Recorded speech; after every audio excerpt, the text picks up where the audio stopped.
And hello, and welcome to my new podcast for Haunted Histories. And it's yours truly, Penny Griffiths Morgan. Now, I'm recording this on I think apparently the whole of Europe is sweltering somewhat at the moment. I'm not complaining, but yeah, if you're watching the video and you see me doing this a few times, I'm hot and I can't put my fan on because it makes too much noise. But my guest today is coming to us from the beautiful country of Romania. And I got put in touch with him when I did a week on haunted histories of Romanian facts and Romanian ghost stories and everything else. And Maria Schmidt said, "You've got to talk to my friend Vlad." So I did. And Vlad has kindly agreed to come on my show, and we're going to be talking kind of Transylvania beyond Dracula, but the conversation we've just been talking for 40 minutes about various things to do with Romania. So the conversation might go off a bit. But Vlad Blaj, thank you very much for joining me. It's nice to be here, Penny. And yes, indeed, we already started with a few topics right from the start. We did. It's good to be here, and it's good to extend the Romanian and Transylvanian summer across all of Europe. Um, we usually come out at night in the summer in Romania and Transylvania. It's a century-old tradition. Uh-huh. So we will dig deeper into those myths and why we like to Definitely. come out at night. And there is no coincidence, maybe for my first name Vlad, I had to keep the tradition um, of my fellow countrymen that have dedicated their service to Romania and Transylvania. Actually, my roots, tracing back to my family tree, is also coming from Transylvania. Even though I'm based in Bucharest right now, and it's insanely hot, as you mentioned, in Transylvania the air is cooler. Yeah. So even in the movies that they portray in Transylvania, there's a chilly breeze whenever you go through those medieval castles and those rolling hills. So Blaj is indeed a town in Transylvania, and that's a perfect pronunciation. Nobody got it right so far, so Really? I'm very happy. Yeah, Oh, I'm very honest, and we were just joking about the Spanish pronunciation of Vlad Blaj, which would be blah blah. blah blah. So Well, I some don't Hotel Transylvania, blah blah blah. There you go. that that's the funny part, because people say, so you're Dracula and this is your real name, blah Blah blah. blah So they're all blah. right. Yes, My maybe my they my maybe 9-year-old son is going to die laughing when I tell him this, because he loves yes. the he comes out and he goes blah blah blah, and I'll be like, yeah, I've met blah blah blah. It's true. It is true. Tall, skinny guy, a little bit dark skinned, dark haired as well, and a little beard like Dracula himself. There you So go. yeah, it's a pleasure to be here, and I'm very excited to discuss all topics going about Dracula and beyond, especially the Yes, beyond part. especially the Um, beyond. because as we mentioned before, right at the start, there's a lot of maybe myths, legends that are associated due to popular culture that were Mm, portrayed in all kinds of Hollywood movies, mm. books, games, and so on. And with the invasion of so many vampire trilogies around us, then it's good to debunk some of these facts or information going around. Or find out where the almost the idea for some of this fiction has come from. I mean, when you gave me some of the terminologies to look for, and I was thinking, I'm sure I've heard that in The Witcher. I'm sure I've heard that in something else. I'm sure, and it's really sort of like, that's where it comes from. Now, one of the first things, I mean, you run your own tour business called Romanian Thrills, which people can find on Facebook. I think you've got a website as well, haven't Sure, you? absolutely. We Yeah. do we do country tours, so we don't focus only on Transylvania. We're experts on all Romania. We do only tours in Romania. I am a history graduate in Romania, tourism graduate in Romania, and this is what I like to do: invite people in my country, because this is how we started. I had a lot of friends who said, "Hey, you should do tours because I mean, whenever they would come over, you have the right name, you have the right attitude or personality, and the right knowledge. I'm like, okay, let's do a business. Yeah. It is called Romanian Thrills. We do tours all around the country, usually multi-day tours, but we do go around Bucharest for those people who have less time. And we like to dig deeper beyond the classic, let's say, information. So we like to dig to pull the curtains, go behind the curtains, and see what actually happened in Transylvania centuries ago, how it impacted people's lives even nowadays, the way they lived, their folk traditions, their pagan rituals and beliefs. How did that impact the society today in Romania? And why is it Romania still under a certain touristic fog? Like I ask a lot of people, like, Romania, what is there to do, or what is happening in Romania? I've heard of Romania. Everybody has heard of Romania. But if we dig deeper, nobody knows exactly what to expect of Romania, which I kind of like. Okay. Well, I kind of do know quite a little bit about, because I say it's been a country I've wanted to visit quite some time, but that's me. I like to go to the places that you don't hear everyone saying they're going if I can. So you've got your tourism company, Romanian Thrills. You go all over the place. Now, you mentioned that you've got a Transylvanian heritage, but you live in Bucharest at the moment. What part because Romania was kind of split into like 4 regions in the old, when it was Transylvania, Let's do a quiz. Yes. Moldava. Yeah. Moldavia or Moldova. Maybe a lot of Vlachia. people know Wallachia, yes. Wallachia. Well, those were the 3 main areas. If you know the fourth one, then you will be also not only the first one to get the last name right, but also to get the 4th province. Oh, I don't know the 4th province. The 4th province nobody knows about because it was under the Ottoman Empire. So it's a very small province by the Black Sea at the very eastern border of Europe with Asia, the gateway basically towards Constantinople or today's Istanbul. And the name is Dobruja. It is called Dobrudja in English. And I was actually born there because this province only came into Romanian territory in 19th century. It was a historical medieval province of Wallachia initially, but with the Ottoman advancement in medieval times, it was incorporated into their empire for around 5 centuries. And some people, when this was incorporated in Romania, from other parts of the country were sent there to repopulate those lands. So my ancestors, coming from the town of Blaj, which is a very quaint little town in Transylvania, the heart of Transylvania, came around 150 years ago to this region of Dobruja. And me, because I don't like small towns, I went forward and moved to Bucharest, where I could run my operations and go around the country and explore the world. So what region would Bucharest have been in? Bucharest is the capital of Romania. Bucharest, not Budapest, in our neighboring country, Hungary. When you remember, Bucharest has an R in it from Romania. Okay, but would it have been Wallachia?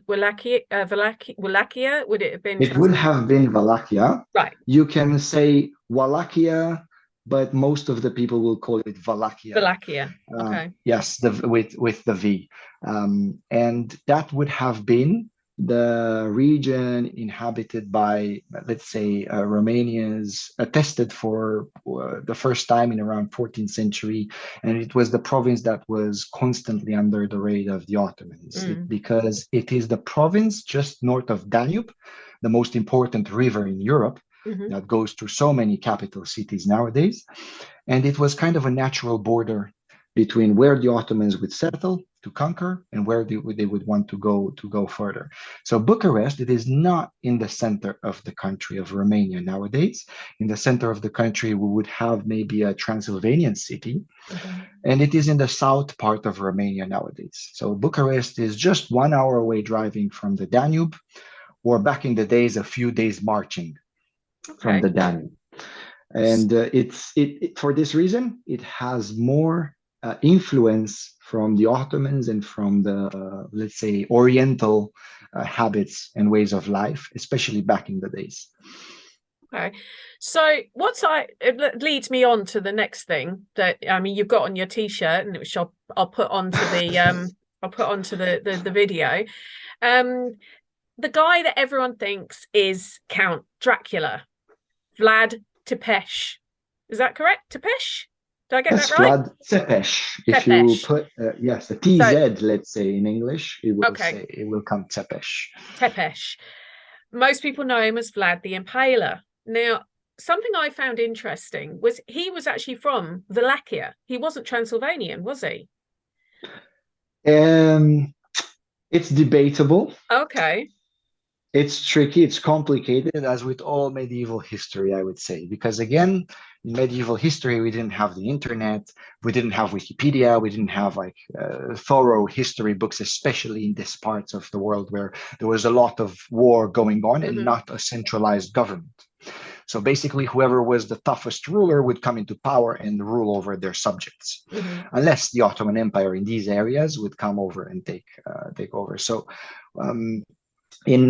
while Vlad the Impaler, which Vlad Tepes literally means the impaler. Tepes means the impaler, the one who impales.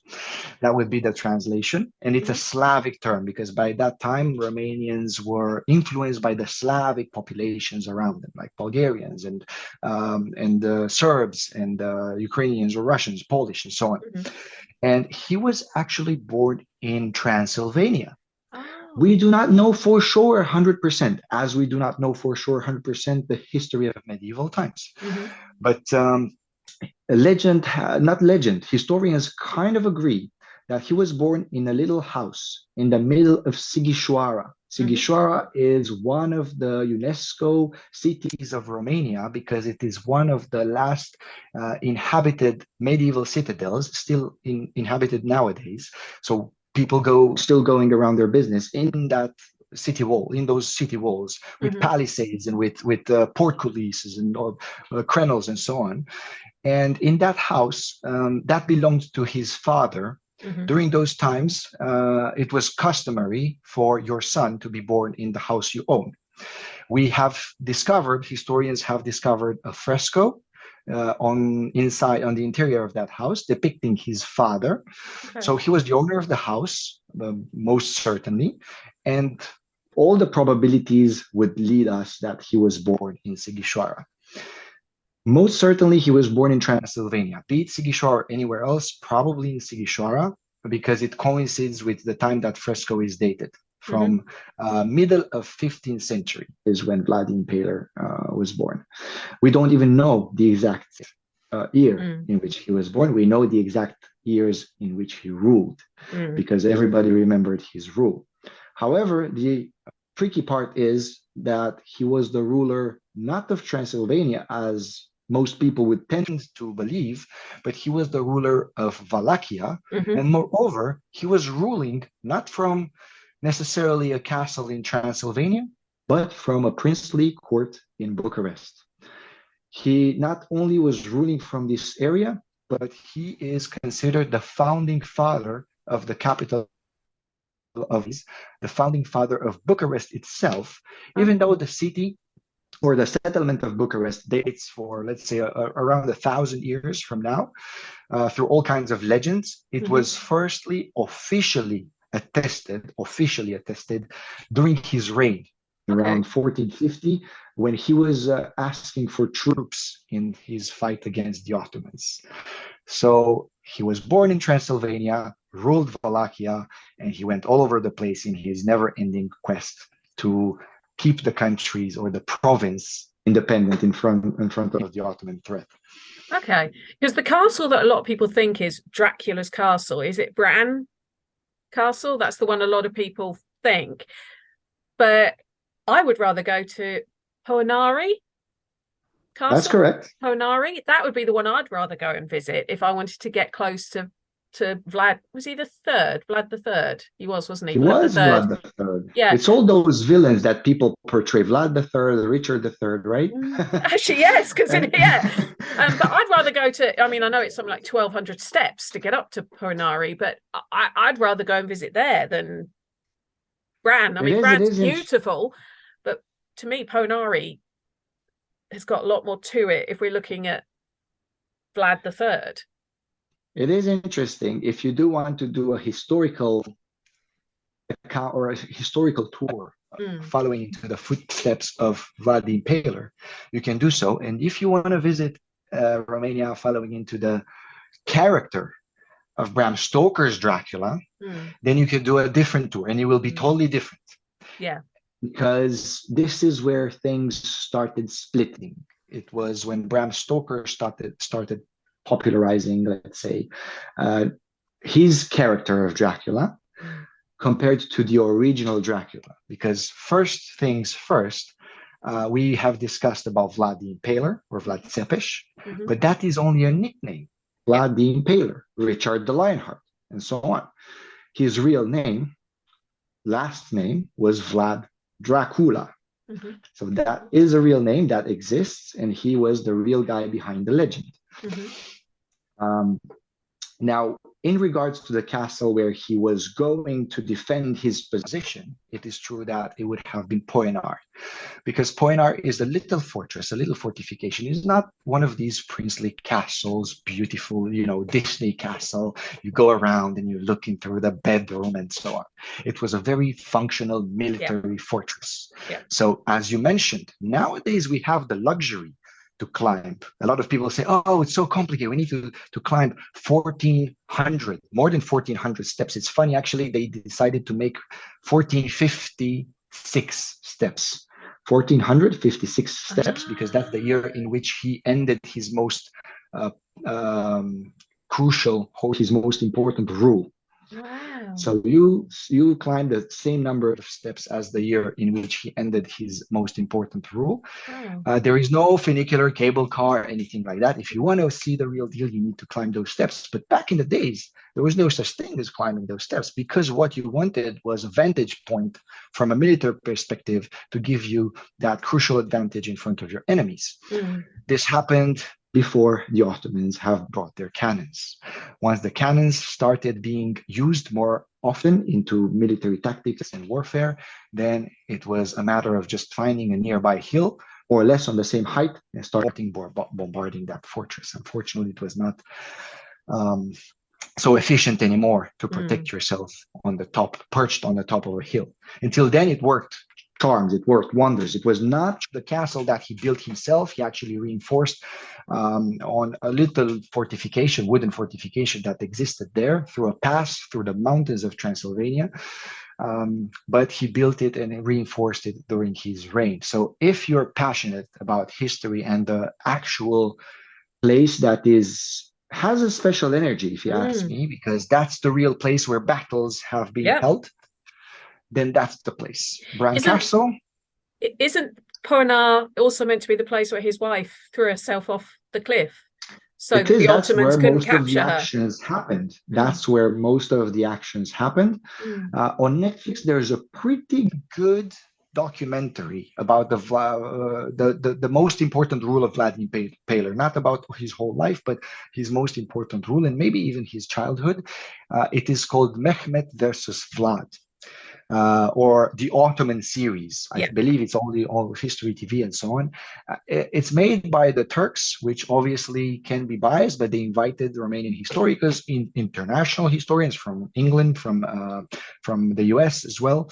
And again, as we were discussing, when you take your sources from multiple areas, then you might be closer to the truth during those medieval times. So speaking of that, it depicts also the castle of Poenar as being the center of all the actions. This is where the attacks would happen, the sieges and so on, as they were hunting, let's say, for Dracula. Before it was cool, before you would hunt Dracula with a stake and with garlic or with silver bullets, you would hunt for Dracula with your army.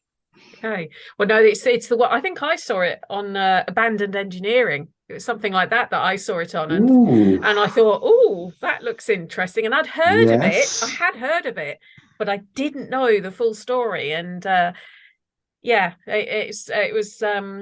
But the interesting thing is, if we I mean, we're jumping around a little bit, but Bram Stoker, he's meant to have actually used a Scottish castle as his inspiration for Castle Dracula, not and he'd never even been to Romania. And he picked up the name Dracula because he read in a book it meant devil. And I thought, that sounds good. Sounds good. That's a good So nickname for my character. exactly. So he'd know he supposedly he didn't even know the history of He Vlad. did his research. He did a Oh good yes. research. However, the research that he did was based only, again, on one account or one part of history he had access to, especially in those times, in 19th century. He couldn't really go places, check so many sources because his aim was not to become a historical writer. His aim was to become a novelist. Yep. He wanted to build characters, to have like a gothic fictional book that will entice readers, especially during the 19th century, which again, we might take this for granted, but folk traditions and all these eerie society behaviors we kept having until recently were still going with very much strictness. Mm. So he realized there's not much known about this land called Transylvania, which actually comes from the Latin word through the forest. Transylvania, Oh, okay. Pennsylvania in the US means the forest of Penn. Transylvania, Silva or Silvanus, is forest. Silvanus was the Oh. god of forests in ancient traditions. So trans means through the forest. The reason why they called this region Transylvania is they did not know what is happening beyond the forest. So people would come back with oral accounts, and that's where that's what they would write in the history books because history was oral. And unless you would go yourself and check Yeah. those things, then how would you know? And it is true that he did not travel to Romania, not a single time. No. But he did found a lot of historical accounts in a library in London, in various other places. He connected with people who have been to Transylvania, put all those accounts together, added his own personal touch, and there you have it. You have the best-selling book in history at that moment, and it continued to be so for almost 100 years. Mm. Apart from the Bible, the Quran, and maybe the Torah, the biggest religions in the world, Yeah. Dracula was the best-selling book in history until recently when, Game of Thrones appeared, Harry Potter, Yeah. you name it. Well, if you think of all the sort of offspring that Dracula the book has had, he created almost like a monster anyway, didn't he? Because you think of all the different things now that have come, you can see the influence of the original Count Dracula in. But I'm interested in Vlad himself because I mentioned to you before, I've done a lot of research on Richard III, and Richard III is painted to be this awful person who killed his nephews, blah blah, killed his Blah nephews, blah. blah blah. And I don't believe he was the person he was painted to be. Now, obviously, Vlad, he had the nickname the Impaler because that's how he liked to execute people. And but the interesting thing, some of the historical stuff I was reading up in preparation for this, historians were saying, well, actually, look at who wrote that. It was the Saxons. The Saxons didn't like him very much. So they were making out that he was killing thousands and thousands of people. And I mean, some of the stuff they said he did, it was kind of like, really? Oh, the one about women with babies. They would impale the mother with the baby still feeding off them, and then they would kill all this stuff. And then one when he was imprisoned once, he was actually torturing the rats he could find because he had to do something. He had such a bloodlust that he had to do something. But There then was no CCTV back then. We would have liked to get the CCTV footage from that prison cell, or from. Can you imagine? That would have been brutal. Well, I don't think he was doing. I kind of like. Well, the person who was telling those accounts was being paid by people who didn't like him, sort of roughly. So, a bit like Shakespeare wrote Richard III to be a bad guy because he was being paid by the Tudors who didn't like him. Would he really have been? I mean, could he really have been that psychotic that he would have done stuff like that? Yet he still did do so much for Wallachia as an area to keep it the Ottomans, out. Would he really have been that much of a bloodthirsty psychopath? It's hard to know, right? It's What's your still, all it right might, gut feeling? Gut feeling. You've studied this for a long it still time. might be it still might be a mystery. But I do have quite a lot of clues that would take us into the direction that, as always, the truth is not black or white. Mm-hmm. It's gray because that's how things were in medieval times. Mm-hmm. They were gray. Yeah. So speaking of killing thousands of people, that was the norm Yeah. in medieval times. That was actually what everybody was doing. Let's remember just the battles. In battles, people would lose thousands and tens of thousands of people in one battle just because on territory expansion and so on. The Inquisition, which came around 3 centuries later, killed thousands of people in all sorts of brutal, terrible ways. So Vlad the Impaler, even though he got the nickname, he did not invent the impalement technique. He actually learned that while he was a little boy, and he was kept a hostage into the court of the Ottomans as, let's say, tribute or as guarantee that his father is not rebelling and he's paying all the time the tribute to the Ottoman Sultan. Otherwise, the Ottoman would execute his heir. Well, he had his younger brother with it. Didn't he have his younger brother with him? He had his younger brother with him. So to answer your question, I would say it depends, as usually. It depends who you ask. Was he a hero or was he a villain? Or was he a normal guy who was born in just the wrong circumstances? He had to take certainly very difficult decisions, and he had to do something about it. He was just put in a posture in which, what do I do? Whatever decision he would take was bad.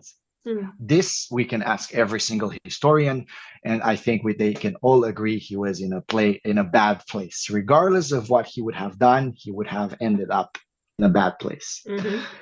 If you stay and try to appease the Sultan and the Ottomans, that goes against your core beliefs, against your core religion, against your tradition that you were born, against to your coat of arms that you have the noble blood, because he was coming from a royal family that built and founded Wallachia itself. So he had a reputation to keep. It's bad because if you want to appease them, then you start in this conflict. And plus, you have the Western influence that doesn't want the Ottomans to be expanded, or the Hungarians, or the Transylvanians, and so on. Plus, your people, your common folk that are suffering due to this tribute you need to pay every year. And one of the most difficult tribute to pay was the Janissary contribution. The Janissary was a military corps, elite corps in the military army of the Ottoman Empire. The way they would have never-ending recruits and soldiers into their army was by recruiting young boys from their families, take them from their families from the conquered territories every single year, from a very young age, so that they could brainwash them, put them into the military practice, and become ruthless criminals in the wars that they were waging. Right.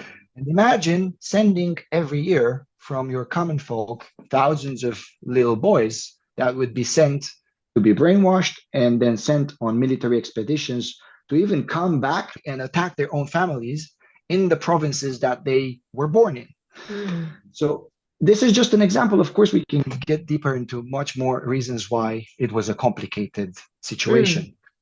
obviously, if you would turn your back to the Ottoman Empire, Romania of those times, the Romanian provinces, Wallachia, Moldova, Transylvania was sort of an autonomous, semi-autonomous region, rather controlled by the Saxons, not incorporated necessarily in any country. It was actually ruled by seven free cities inhabited by these German Saxons that had special rights from the kings of Europe. And if you were siding against them, you were the first barrier in front of the largest empire that Europe has ever seen to come and conquer them since the Romans. Yeah. And obviously, they would come and pillage and plunder everything until there's only ashes maybe left.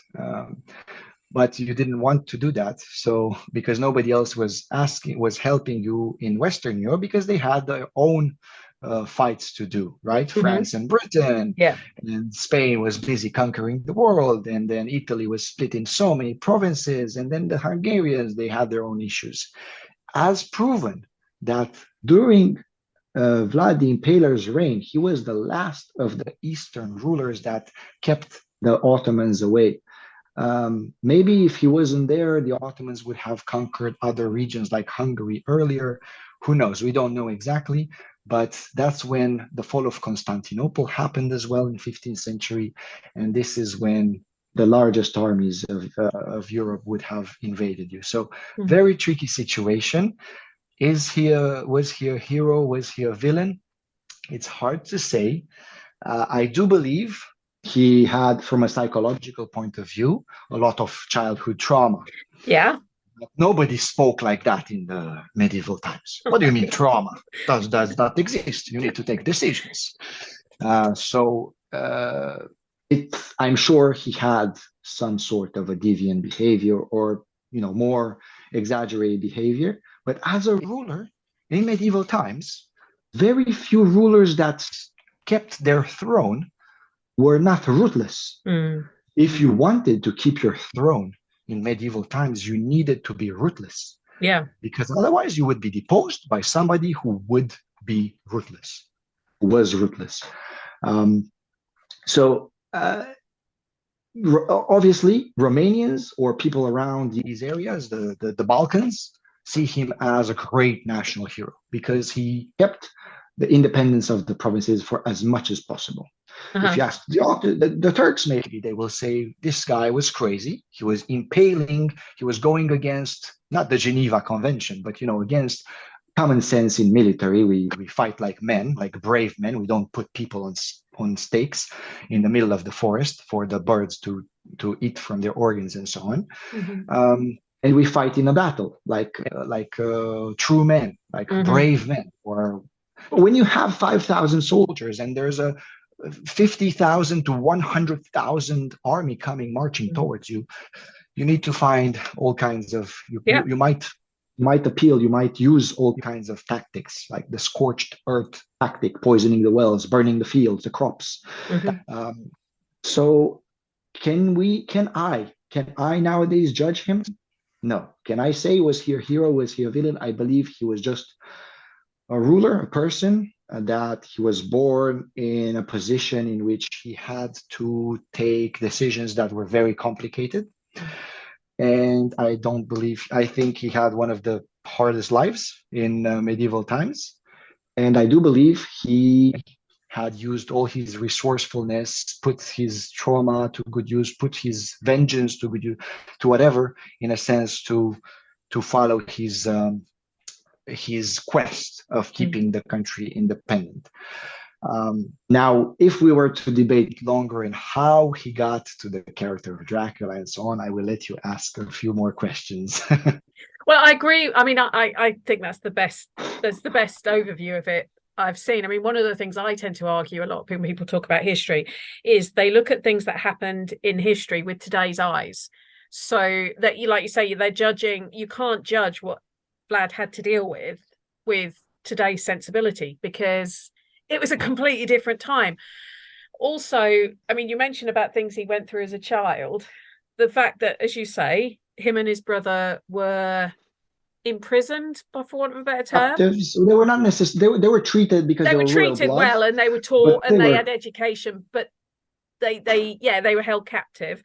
His older brother, who was originally going to take over the leadership, he was blinded with a poker, in red hot poker in both his eyes, and then buried alive. And they're saying impaling is bad. I mean, I kind of it also they don't what I tend to say to people when they say one person's very bad. Well, look what the other side would have done. What would the other side have done if, well, they beheaded him, didn't they? But what would the other side do? They would do something just as bad, but because because of this whole legend that's built up, I mean, the other one I think of, we didn't mention this beforehand, is someone like Countess Bathory, that people say about her being a murderer and a vampire and all this. Well, no, she was a woman trying to run an estate in a very, very patriarchal society, and was the punishments that she issued to some of those maids would have been delivered by other sort of large houses. But If they would have been delivered by a man, it would have been no that's problem. exactly, that's what I was going to say. So, I mean, that's why I sort of was interested in talking about Vlad, because I always think there is more than what we hear that creates the headlines. There's more to it, and yeah, they're being outnumbered, as you say. He had to think, and he was damned if he did and damned if he didn't. So I do find his whole sort of, yeah, I find it very, very interesting. But what I also find interesting is, the more I was digging into this, is in Romania you have so many different types of vampires with so many different names.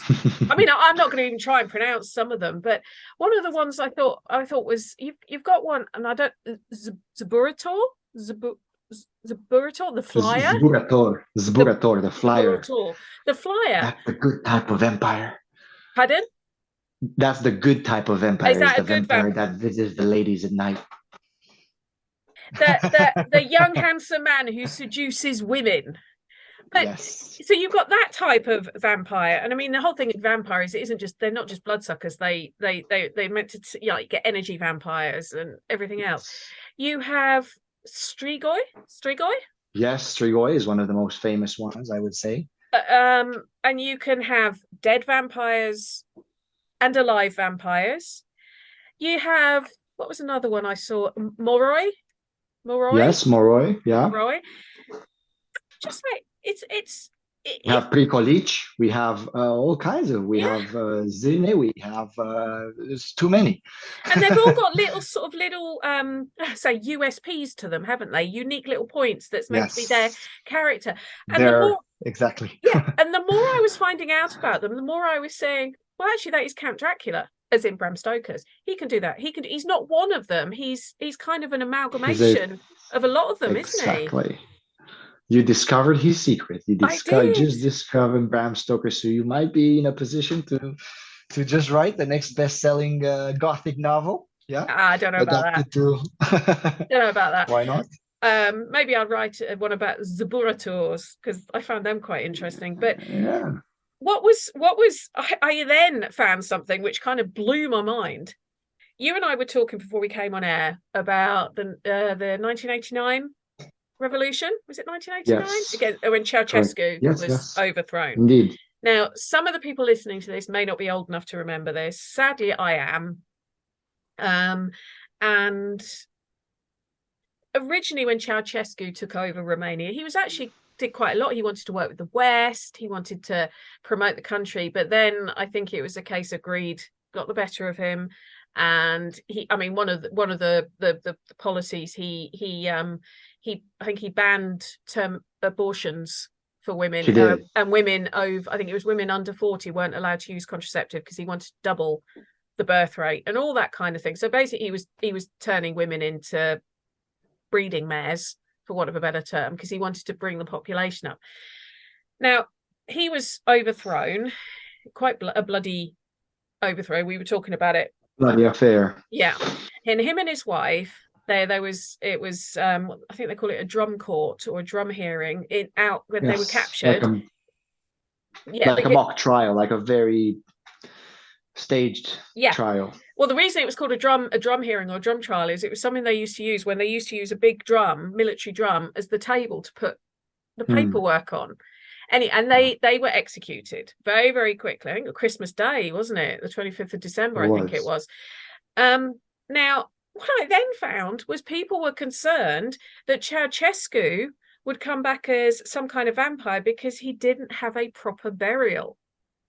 It's true. It's actually true. It's very true.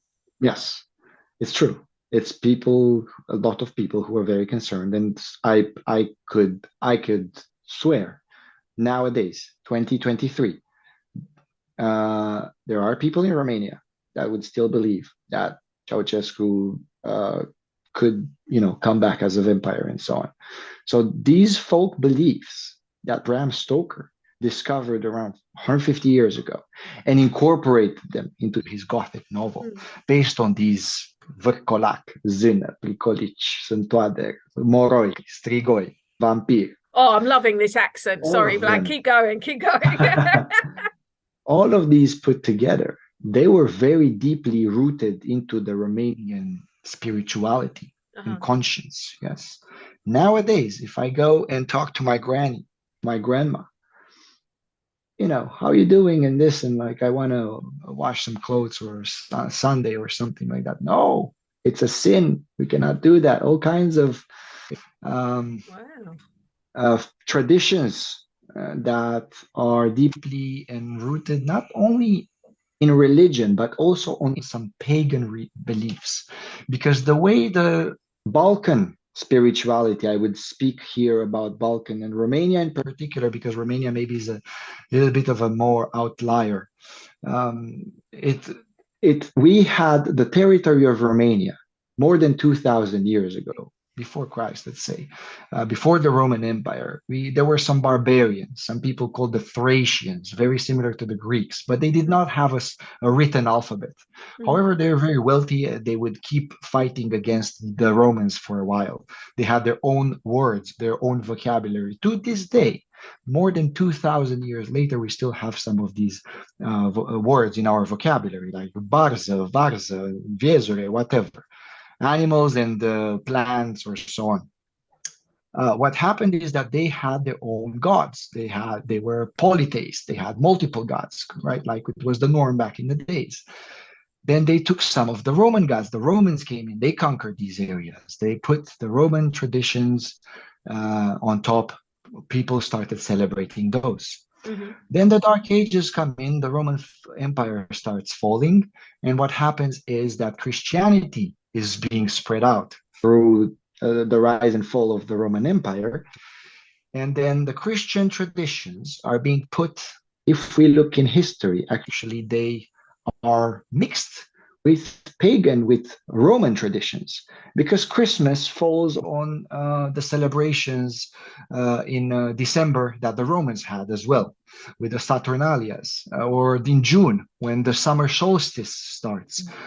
We have big celebrations in Romania nowadays. So they tried linking these new Christian beliefs with the existing celebrations because people are very reluctant to change in general, we as people, from a psychological point of view.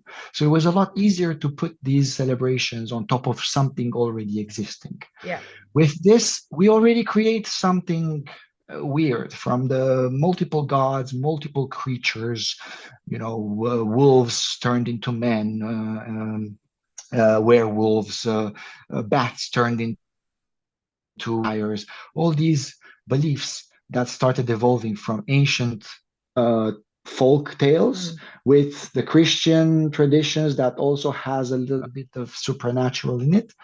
Then you come up with all kinds of stories. And remember, in medieval times, even later, medicine was not so advanced. So when somebody can have a heart attack or who knows what other condition, we say in a coma, right?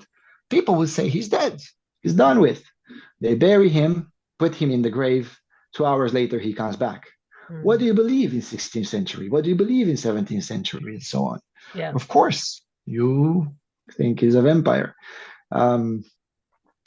But the last case of vampirism in Romania, or of ungraving the dead to make sure you do a proper burial, happened less than 15 years ago.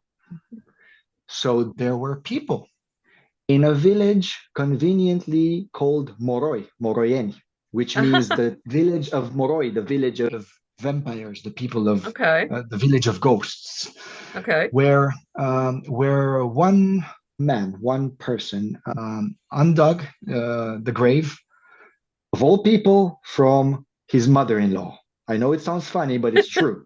It's true. You can look it up. Took the grave out, took the body out, just buried a few days before. Took the heart out, liver, internal organs, grilled them, decapitated the woman, put a stake through the heart, ate some parts of the organs to make sure there's nothing left in there. And since then, he mentioned to the police, because in 2007, when this happened, the police came and had to file a report and had to change the law into telling people that it's not okay to desecrate the graves and to still do such cases in the 21st century. Yeah. And his explanation was that he had terrible nightmares, he was feeling terribly sick, and since he has done a proper ritual of the dead, a proper ritual, burial ritual, he escaped from all the nightmares and everything else, and he would happily stay in jail rather than face all those bad symptoms that he had from his mother-in-law's ghost following him everywhere and causing him so much trouble in his life. So there is no surprise that in '89, when you mentioned, people still believed such stories, and it happened a lot of times. Wow. So now it's not allowed to do. If you are coming to Romania, please do not do such a ritual of the dead. Please inquire with the tour guide. We will find a volunteer. Maybe we can do something about it. But maybe have a friend who you don't like. Who knows? I'm kidding. But well, wasn't one of the things, if they think there is a Moroi in a dead vampire, a Moroi, they would send a black gander or something into the graveyard to wander over the graves, and the grave that it refuses to step over, that's the one that they're going to dig up and there's a lot of different methods that they would use. Put some black powder around it, and they wanted to see if there's any steps around at night. They come check the next day. They would put a little candle with a box or something, kind of. They keep it away from wind and anything else. And if that is not lit the next day, they would also believe that's haunted. What they would do, like the traditions as old as the Egyptians, when they would bury the body with something with them, they would turn the body face down, because if they would wake up, and they would go into the underworld. They would not come back into our world. They would put a mirror in front of them, because if they would see themselves, they would again go back, and they would not be able to haunt these areas. They would put, like the Egyptians would put, maybe something like jewelry or something like that. We would put garlic, not because they wanted to keep a bad breath with the deceased, but because they would believe that garlic would fend off any bad spirits that would come out from his body, not the body himself, but his body. And this is still used nowadays in Romania. Maybe not in the coffin, but we have our own version of Halloween. We have the Night of the Wolves, based on these pagan beliefs that I just explained, at the end of November. It is a pagan belief that happened. It was the day of the wolves, the night of the wolves, and all the underworld is opening up, and all the creatures of the night are coming out. Werewolves, Prikolich, and so on, all these creatures. And it is also the day of Saint Andrew, who it is said that he preached these lands in his travels to Western Europe, and also all the way to Scotland. because he's the national saint of Scotland Hmm.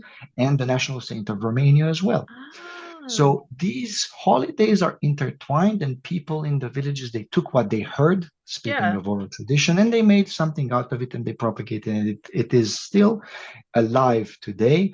So you would smear your windows with garlic. If you come to Romania end of November, you would see, guaranteed, that you will see windows with garlic beads around Uh-huh. them on the balconies or wherever, especially in villages, to fend off all the bad spirits. Some people go Wow. as far as smearing the handles or the edges of the windows to keep away all the vampires. And obviously, we eat a lot of garlic in our food, in our I cuisine, I'm a due to fan of that as garlic. well. Yeah, I'm a fan of garlic. But if you are, then I will tell you a secret. It doesn't keep away only the vampires, it keeps everyone away, around 1 meter radius from my Mhm. experience. And in COVID was the worst because in COVID we had to wear masks. Uh, Yes. so so there's a lot of these still happening nowadays, but it's a mixture of folk traditions dating from centuries old that we keep having in Romania, and it is one of the reasons why it makes the country and the regions so special and different. I mean, we've only scratched the surface on the folk tales and myths that Yes. I was looking at. I mean, one of my favorite ones. I really don't know how to pronounce this. Lely, Yele, yele, Lele. That yele. very sort of like they would lure young men and Mm. yeah, and and one of the ways to stop them coming to your home was apparently to have a skull of a horse outside your Yes, house and many, all many, this. many regions had many different ways to deal with these creatures, right? Yeah. In some areas, for example, Moroi and Strigoi are used interchangeably. Uh-huh. Sometimes Strigoi is an undead vampire, or sometimes the Moroi is an undead vampire, and maybe sometimes Strigoi is just the ghost, the Hmm. soul of that vampire. So it depends. Yele, and sometimes Sinziene, which they're also either used interchangeably, or in some regions they mean separate ladies. I call them the mermaids of the forest in a way, because they Mm. do lure not sailors, but lumberjacks or people Yeah. who go foraging and horse riding in there. Um, and it is said that once you fell under their curse or their love spell, then you're never coming back. And Yeah. a lot of women have lost their husbands to these Yele. Not sure if they were just mistresses, and then they started all these myths and lore about around them. But it is something we do today. We have a big bonfire. It is during summer solstice, when, as opposed as winter solstice, we say that the heavens open up. Hmm. And there are some creatures, these Yele, for example, that are making all kinds of incantations. And if you are away from your home too far deep into the forest around midnight on summer solstice between the 22nd, 21st and 22nd of June, which is very around the corner, is right around the corner, then you will be drawn into the other world, not the underworld, but into the other world, the parallel world. And this And is there are this is myths. in all the regions of Romania. This This is is in it. all the It's all the regions. regions. Like a few years ago, 1 year, 2 years ago, just a pop band of Romania released a song called "The Night of Sinziene." So it's everybody knows. There is not a single Romanian that doesn't know about the Yele. There's a lot of people who try to appease the Yele, men and women. Women, for example, they dress, especially young ladies, to appease the Yele. They dress before summer solstice in nice traditional Romanian summer dresses. And they put basil under their pillow a night before. And it Uh-huh. is said that the next day you make a bonfire on the 21st. You make a bonfire to keep away the Yele, to come and take your husband, boyfriend, the guy you like, and so on. And they come, they dress very nicely, so they're attractive, and they invite the boys from the village or from the town to come next to the bonfire. They have conversations, All and right. it is said that you find your loved one during that night with the spell and the bonfire and so on. In all honesty, it's quite romantic, and I Mm. think the chances increase quite considerably if the ladies are doing that. And in villages, some villages, young women still do that. Or Oh. some people go to these celebrations and they dress themselves for these celebrations specifically. So we still have these traditions, which are very nice to witness It's almost in like a Romania. medieval blind date. It is. It is Mm. exactly like that. You Mm. might have known the guy maybe from the village because villages were not that big. Mm. But back in the days, that's how you would continue your life. You would, Mm. get married, and you would go forward with that because you didn't want the yele to come and take the guy. Seduce your Uh, man away from you. What's yes. your, I mean, like I say, we could talk about this for ages, but what is the most frustrating misconception you hear about Romania from people? Um, I think a big one is between Dracula and like the character Dracula and the real Dracula, right? Mhm. It's not frustrating because once again, if we go back to Bram Stoker, I think he was one of the persons who could come up with the best marketing plan that we had for Romania. As you said, is like a whole saga around it. However, he mentioned Transylvania. He did not mention Romania because Romania, as an official country, independently recognized by all countries in the world and so on, Yeah. it wasn't until 1918, at the end of First World War, when Hmm. Transylvania was also incorporated with the rest of the regions, and it became what we know today of Romania. So a lot of people know about Transylvania, but many people don't know that Transylvania is in Romania. If you ask me, I would say that is the most frustrating misconception. Okay.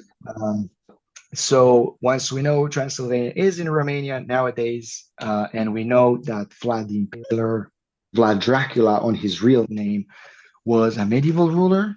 Was he bloodthirsty? Was he not? Maybe. Was his last name meaning devil? Yes, it meant. It But did doesn't it not also mean mean devil. dragon? Doesn't it mean dragon or It something? did not mean devil. It actually meant son of the devil. So Oh. his father also bore the name Vlad. Uh, Once again, very popular name in here. And his father's name was Vlad Dracul, which mm, means Vlad the devil, because this was more of a common nickname the folk or the boyars, the Romanian nobility, gave him due to the coat, not the coat of arms, but the um, special award he got from the Pope. The mhm, Pope was trying to entice Eastern Europe to fight against the Ottomans once he would see the threat of Constantinople falling and the threat of Central Europe falling off under the Ottoman Empire as well. So mm, instead of sending their own troops and money, they would say, here, get this badge. This mm. badge will protect you. It is from God, and you will succeed in your fights against the Ottomans. Good luck and Godspeed. No money and no troops for you. Deal with it. So this was a badge with a dragon, with a cross on its tail. But again, I was very proud. Very few people around these areas got it from the Pope. But people in the region, they did not have HBO, they did not have Netflix, they did Mm. not watch Game of Thrones, they did not know how a dragon looks like. They associated the dragon with the devil. Mhm. In Romanian pagan beliefs, we go back to pagan beliefs, or even in the Bible, the dragon is a little bit associated with the underworld or with Mm. something bad, right? St. George killing the dragon or the serpent and so on. So from the dragon, the devil, and during those times, if you had a son, you would add an A to the last name. So Oh. Vlad Dracul had a son. He named his son Vlad Dracula, son of the dragon, son of the devil. But imagine when he was born, he was, just a few months old. Already his official name was Vlad, son of the devil. So Yeah. imagine people already were scared of him. So I don't know if it's, self-fulfilling prophecy or not. Um, but it is true that was his real name, and it impacted a lot. All the pagan beliefs impacted all these as well. Wow. Well, one of the things I did read actually about Transylvania is that they think that people have enhanced sensory perception because it's so magnetic in the ground. It could be. I haven't personally experienced that. Right. However, the reason why most people would say that, and even historians came and did many documentaries on the energetic levels of Transylvania, is because those ancestors of Romanians, they are names that we discussed before, the barbarians, the Thracian tribes, they were called Dacians. The territory of the former Romania was called Dacia or Dacia, whatever you want to call it. There's a big brand of cars nowadays that Mm. emerged in communism and continues nowadays all around Europe and in the world. I've seen it even in islands in the Caribbean. So it's cheap, reliable brand of cars coming from the name of our Wow. ancestors, the territory from there. And due to this fact, the Dacians, and due to their religion that was pagan, they had a triangle. They believed in a lot of geometrical forms. So they had a lot of jewelry, a lot of gold in the mountains of Transylvania. In front of the Romans, for example, they decided to build a sacred triangle to protect them with the help of the gods. And they buried treasures in three different corners that would more or less encompass Transylvanian mountains nowadays. And in between those circles were with very impressive gold treasures that Mm. historians found, and some of them were sold on the black market and so on. It's very interesting.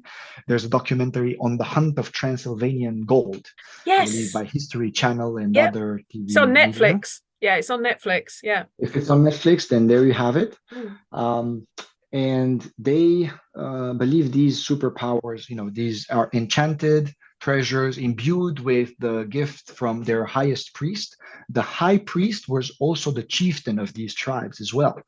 Wow. So this is why a lot of people do come to Romania in some of these mountains to recharge energetically, to go find all kinds of tunnels in the mountains and other centers of energy. Wow. So it is for sure, it's a very intriguing land. Again, Wow. Transylvania, the land behind the forest, has enticed writers, historians, travelers alike, especially starting with 19th century, 1800s. This is how Bram Stoker got his ideas. He actually studied a few other books. One of them was Transylvania, its history, its product, and its people. The name was Charles Boner, a British historian during those Yeah. times. Another one, I think, it escapes my mind the name of the lady. She was also a historian, Emily Gerard. Emily Gerard was her name, and she wrote a book on Transylvania, the land beyond the forest, its superstitions and its folk tales. So these were all written in early 1800s. Bram Stoker not only he stumbled across these books, but also checked historical accounts, as you Mm. mentioned, in the library and in the books, historical books, and put everything together and kind of created this character that has a lot to do with our original live person, ruler, Vlad the Impaler, Vlad Dracula. But it also contains a lot of the pagan beliefs and a lot of the folk traditions, a lot of the lore that Transylvania and Romania as a country still has today. Wow. Wow, it's been fascinating. Absolutely fascinating. I mean, I can tell you run a tour company, Romanian Thrills, obviously, which we mentioned at the beginning. So to finish it off, if someone was coming to Romania, what what should they say to someone, a Romanian, to not make a new friend, but be embraced by the country and the people in the country? It's a tricky one because, as we mentioned before, we got into into the podcast. I would say Romanians due to the secret police being everywhere in communism, Mm. are a little bit wary, right, from someone just coming to them. So you will never see a random Romanian smiling on the street. If you see him smiling, very happy, going around looking you dead in the eye and being very cheerful, he might be insane. I'm not kidding. He might be insane because traditionally this is how we are in here. However, once you open up a little bit, you start a conversation, they see your friendly and so on, they will become, we're very loyal people, very, we open up, we take things very seriously in a friendship and so on. You can count on a Romanian if you need help or so on. Very welcoming, take you to your home, into their home, and have no issue sharing food and drinks and so on. So we are united a little bit around pork meat, because the Ottomans did not like the pork meat, so we tried to put as much pork dishes in our cuisine as much, so we don't share the food with the enemies. It is true. And then we also like our alcohol, because again, in Islam is not allowed. Of course, there's a little bit of banter, right? A little bit of joke I'm making as well, but an actual saying in Romanian is the best vegetable is pork. So if you would come to a Romanian and say, let's eat some mici, which are some skinless sausages traditionally invented in Bucharest, made out of pork, and drink a beer together and get to know each other or whatever, then I have not heard of a Romanian to refuse that. So how do I say that in Romanian? Let's have a beer and eat mici. I would say bere și mici, question mark. Bere mici. Bere is beer. Yeah. She is and. Yeah. Mici is, you spell it Mici, and it literally means small ones, little ones, because they're like small little kebab type of meat, but with only pork. It's very different. There's nothing like anything anyone has tasted before. This is my feedback from everyone who tried them. I grew up with them, so I'm biased, of course, but I have not seen anyone that is not a vegetarian and didn't like them. We serve them with mustard and with a big pint of beer, and that's where the conversation starts. That's when you bond in Romanian. If you want to go full board, you go for a shot of tsuica or palinka, which is a spirit of around 40% alcohol, 50, 60. In COVID, I had 80%. And the guys who made it, who brewed it, or he distilled it, were using it also as disinfectant in COVID, because the supermarkets ran out of disinfectant during those times, if you remember. I do. So yes. Bere și mici, question mark. And a very short word that would put everyone a smile on is noroc. Noroc. That means good health, good life, good luck. We use it. We're kind of lazy. You've seen we don't have Vladimir, Vladislav. We have Vlad, and we don't say bless you or cheers, or we only have one word. We say noroc when you cheer with the beer, when someone is sneezing, or when you just want to say good luck in your marriage. We just say noroc. Noroc. Yes. And on that note, thank you so much for I say I could keep you talking for hours, Vlad. I really could. I find that absolutely fascinating, and I do hope to get to Bucharest, and I will let you know if I'm going to be there, because we've got that house you were going to show me with the large dog on that street. Yes. That's a secret. That's we only keep that for people who come in person. So I'll personally take you there if you do come. I'll show you a few of the interesting stories that we don't have time for the podcast in here. Wonderful. In the middle of Bucharest. Bucharest itself is a little bit of a haunted city with its troubled history, and I call it the city of contrasts due to its very many different transitional periods in its history. And with that in mind, yes, I will invite you for a meal and for a beverage of your choice. And we can cheer, we can say noroc, and we can say noroc to our listeners, because they had the patience to go through so many and so little in the same time. Definitely. Oh, well, I hope you guys have enjoyed listening to that as much as I have, getting to chat to Vlad and finding out just a bit about the true history of Romania. So thank you ever so much for listening, and I'm sure there'll be another podcast soon. Keep watching. Have a good evening, sleep tight, and don't worry too much about things that go bump in the night.